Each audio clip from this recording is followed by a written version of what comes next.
This is Machukanyarieko TV talk show, where we analyze politics and governance issues. We focus on national, local, and international news. We examine the political way of our people, social and economic. Nyarieko TV talk show, the house of ideas. Good afternoon, ladies and gentlemen. Hoping that you are doing fine. I'm also fine. And today I will want us to focus on one man who has been outspoken for quite some time, but he is not available in our republic. And this man is none other than Fred Okengo Matiangi Risamora, the harvester. And what do I want to focus on today? I want to focus on Fred Okengo Matiangi's strategy on winning the 2027 general elections. What does he have in order for him to win? Before we proceed, in any case, if you are watching this channel for the first time, kindly subscribe so that whenever we produce another video, YouTube will automatically notify you. And to our resident subscribers, thank you for your continued support, and it's because of you that we are able to produce videos day after day. Back to our discussions on Fred Okengo win strategy. Just before I start giving what I think that Matiangi has put on his table, because with us we predict. They never tell us, but we predict, and we get light on what they think about the 2027 general elections. But before we proceed, I'd like to briefly talk about Fred Okengo Matiangi, who he is. Okengo Matiangi actually became the limelight in 2013 when he was appointed the Minister for ICT by the former President Uhuru Kenyatta. He was actually the first one to be appointed because Kenyatta appointed his cabinet in shifts. Okengo Matiangi worked there. He also worked in security, in education, and stepped in other ministries to assist when we had a vacancy. But the most celebrated one is the Ministry of Education. Okengo Matiangi was proposed to be a presidential candidate by his colleagues during the Uhuru's tenure, but because of the handshake, the BBI manenos, they saw it better to allow Raila Amolo Odinga to stand in for presidency during the year 2022. When it came to Gen Z's revolution in Kenya, Okengo Matiangi was also mentioned by the young people as the preferred person on which they wanted them to lead them. So Okengo Matiangi was also mentioned during this time. It is when things have gone repeatedly, today there is no doubt that Okengo Matiangi is going for the top seat. Okengo Matiangi has several been mentioned by his close associates, his friends, his brother, and even presidential contenders in the Republic of Kenya, including Rigathi Gachagua,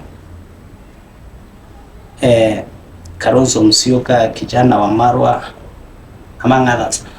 In their meetings, in the launch of their political parties, Okengo Matiang'i has always been invited, and on his behalf, the Kisii Senator Richard Onyonga Momoima has always been representing him. Back in Kisii, there is door-to-door campaigns on Okengo Matiang'i, and because they fear what happened in the year 2002, they have purported to come up with a coalition of political parties.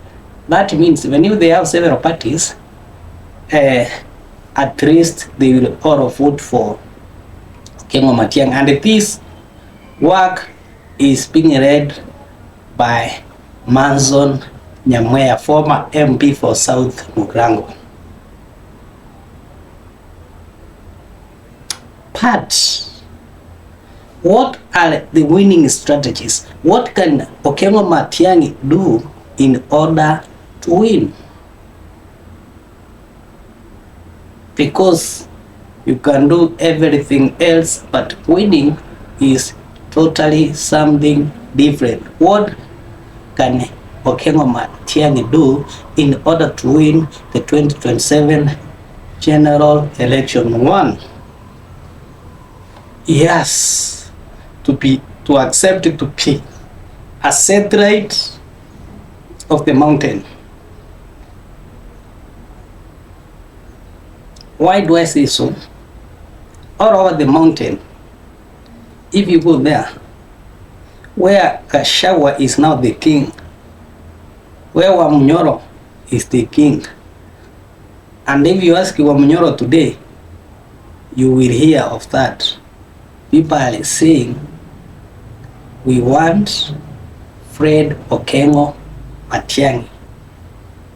He should therefore capitalize on this and make his region be a satellite of the mountain.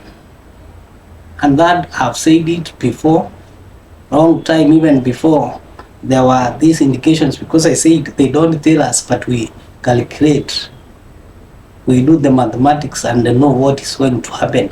But for now, I could be analyzing, but it's like giving firm instructions to Okengo Matiang'i. He has to be a satellite of the mountain. Why? The mountain is about the numbers, and the politics is all about the game of numbers. That's why Uhuru Muigai Kenyatta and Raila Odinga were defeated, because it doesn't matter how many policemen you will have, what security you will have. The security will come there to protect the voting exercise, but what is put in the ballot is what matters. So the mountain has got the numbers, and they know to vote. And this, they have been told all over the Republic. They know the mountain knows how this game is played. So the first thing is to make sure is very close to the mountain, and has accepted his region to be the satellite of the mountain. Two, the issue of the Gen Zs. These are young people who have prompted him.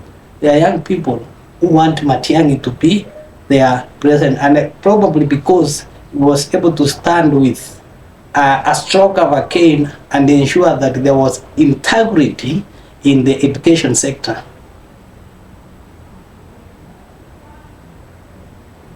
Matiang'i should capitalize on his achievements in the education sector. I know there are several challenges facing the sector, but he should capitalize on his achievements and on how we can tackle the issue of pending bills in the education sector. For instance, people voted, several lecturers voted for William Ruto from Egerton University because of the promises he gave of going to clear pending bills so that they can have their dues. But whether this has been achieved, it is the Minister of Education who can say that.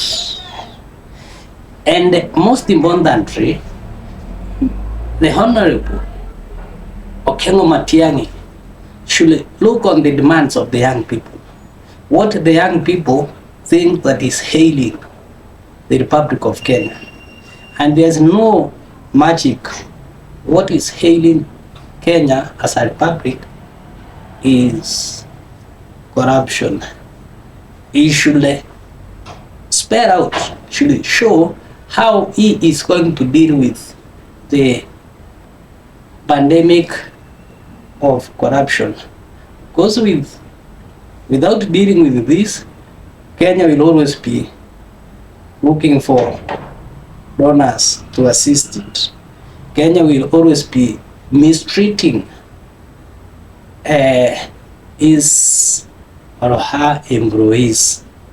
So to me, those 3 or 4 issues: 1, the satellite mountain; 2, the chances and education report card; and 3, the manner in which corruption will be fought will be sufficient enough for him to traverse the entire country, and most importantly, respect other opposition leaders, even those who are in the ruling party, because they are going to be his people thereafter.